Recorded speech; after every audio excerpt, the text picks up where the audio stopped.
میری التجا ہے دوستوں،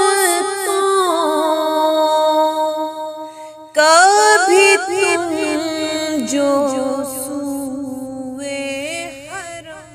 بسم اللہ الرحمن الرحیم۔ تمام سننے والوں کی خدمت میں السلام علیکم۔ احادیث مبارکہ کا نیا پروگرام لے کے آپ سب کی خدمت میں حاضر ہوں۔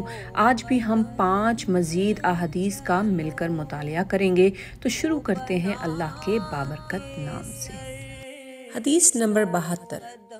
حضرت جابر بیان کرتے ہیں رسول اللہ صلی اللہ علیہ وآلہ وسلم نے فرمایا، شیطان اس بات سے مایوس ہو چکا ہے کہ جزیرہ عرب میں نمازی اس کی پوجا کریں، لیکن وہ انہیں آپس میں لڑانے کی کوشش کرتا رہے گا۔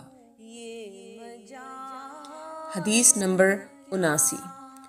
حضرت عبداللہ بن عمر بیان کرتے ہیں رسول اللہ صلی اللہ علیہ وآلہ وسلم نے فرمایا، اللہ نے زمین و آسمان کی تخلیق سے 50,000 سال پہلے مخلوق کی تقدیر لکھی اور اس کا عرش پانی پر تھا۔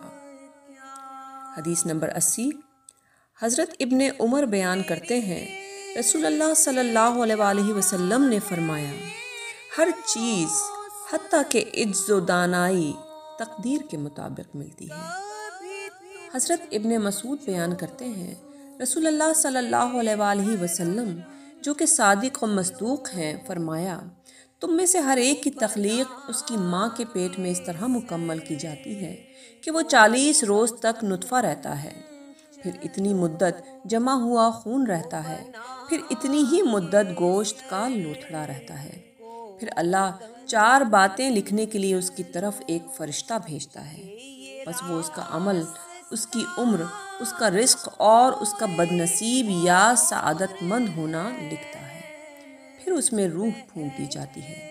بس اس ذات کی قسم جس کے سوا کوئی معبود برحق نہیں، بے شک تم میں سے کوئی شخص اہل جنت کے سے عمل کرتا رہتا ہے حتیٰ کہ اس کے اور جنت کے مابین صرف 1 ہاتھ کا فاصلہ رہ جاتا ہے، تو وہ نوشتہ تقدیر اس پر غالب آ جاتا ہے، تو وہ جہنمیوں کا سا کوئی عمل کر بیٹھتا ہے تو وہ اس میں داخل ہو جاتا ہے، اور اسی طرح تم میں سے کوئی جہنمیوں کے سے عمل کرتا رہتا ہے حتیٰ کہ اس کے اور جہنم کے درمیان صرف 1 ہاتھ کا فاصلہ رہ جاتا ہے، تو وہ نوشتہ تقدیر اس پر غالب آ جاتا ہے اور وہ اہل جنت کا سا عمل کر لیتا ہے تو وہ اس میں داخل ہو جاتا ہے۔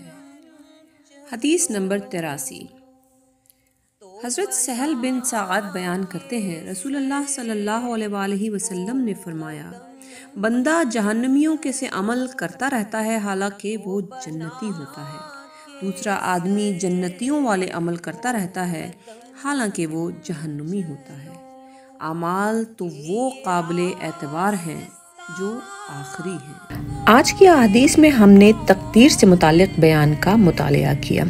اب اس میں کئی چیزیں شامل ہیں۔ پہلی بات تو یہ کہ جب بچہ اپنی ماں کے پیٹ میں ہوتا ہے تو اللہ تعالیٰ اس کی عمر، اس کا رزق اور اس کا بد نصیب ہونا یا سعادت مند ہونا لکھ دیتا ہے۔ دوسری بات جو بتائی گئی ہے وہ یہ ہے کہ ایک شخص ساری زندگی نیک اعمال کرتا رہتا ہے لیکن آخر میں اس سے کچھ ایسا سرزد ہو جاتا ہے کہ وہ کفر پر اختتام پذیر ہوتا ہے، اور اسی طرح ایک انسان تا عمر گناہوں میں مبتلا رہتا ہے لیکن آخر میں وہ کچھ ایسے نیک اعمال کر جاتا ہے کہ وہ جنت میں داخل ہو جاتا ہے۔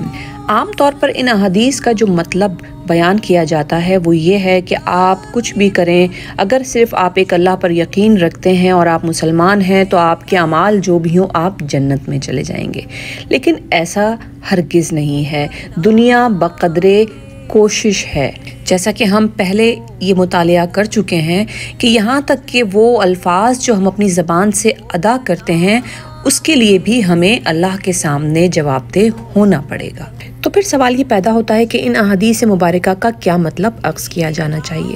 سب سے بہتر مطلب جو ان احادیث کا نکالا جانا چاہیے وہ یہ ہے کہ اپنے نیک اعمال پر تکبر نہ کیا جائے اور دوسروں کے برے اعمال پر استہزاء نہ کیا جائے، کیونکہ عین ممکن ہے کہ ایک نیک عمل کرنے والا اپنے تکبر کے باعث کفر پر اتام پذیر ہو، جبکہ ایک گنہگار انسان دل میں شرمندگی کے باعث اور اللہ سے خوف رکھنے کے باعث اللہ کے اتنا محبوب ہو جائے کہ اللہ پاک اس کا خاتمہ ایمان پر کروائیں۔ اس لیے ہمیشہ اپنے اچھے خاتمے کے لیے دعا گو رہنا چاہیے، اور اسی بات کا نچوڑ حدیث نمبر 83 میں بھی بیان کیا گیا ہے کہ اچھے اعمال تو وہی ہیں جو آخری ہیں۔ میری اللہ تعالیٰ سے دعا ہے کہ ہم نے جو کچھ بھی پڑھا اس کو ہم سب کے دلوں میں راسخ فرما دے اور ہم سب کو ایمان پر خاتمہ نصیب فرمائے۔ ویڈیو اگر پسند آئی ہو تو اس کو لائک کیجئے، چینل کو اگر ابھی تک سبسکرائب نہیں کیا ہے تو اسے سبسکرائب کیجئے اور مزید لوگوں تک پہنچا کر اس کار خیر میں میری مدد کیجئے۔ اگلے پروگرام کے ساتھ انشاءاللہ بہت جلد آپ کی خدمت میں حاضر ہوں گی۔ اس وقت تک اللہ حافظ، فی امان اللہ۔ یہ مجال کیا میں بہک سکوں، یہ مجال کیا میرا رہنما کوئی اور ہے، مجھے خوب جان لے منزلیں، یہ شکست